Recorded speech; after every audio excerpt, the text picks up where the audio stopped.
All right, now let's check in with HSBC China economist Junwei to dig a bit deeper into this preliminary reading of China's factory activity for March. All right, Junwei, so the earliest reading of the manufacturing sector has disappointed once more, slowing for 5 consecutive months and falling to an 8-month low. It's March now. We can't really say this is a seasonal factor anymore. Are we seeing a structural slowdown in China's factory activity, you think? Yes, indeed. We see that the Chinese economy continue to slow down even after all these seasonal distortions after the Chinese New Year.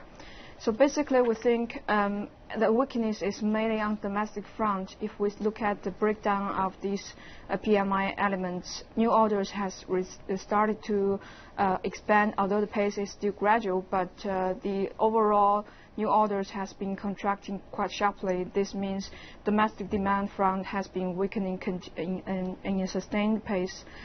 So this actually, in our view, reflected the lagged impact of the previous relatively tightening bias on monetary policy that weighed on investment growth, and the recent signs of slowing property sales, as well as Beijing's effort to contain or cut the overcapacity, also are the factor behind this slowdown.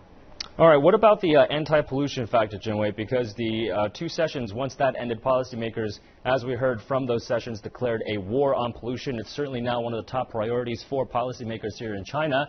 That means factories being shut down. We've already seen 20 factories around Hebei province being shut down or closed. That also means capacity will be slashed. Will China's anti-pollution efforts have a major impact on factory activity, you think? I think this pollution measures actually is good news. This will inevitably weigh on investment and also industrial production for a short period of time. This short-term pains is inevitable, but on the same time, we also see that the Beijing policymakers has other policy tools available to cushion the pace of slowdown, to make a more balanced and sustainable growth path.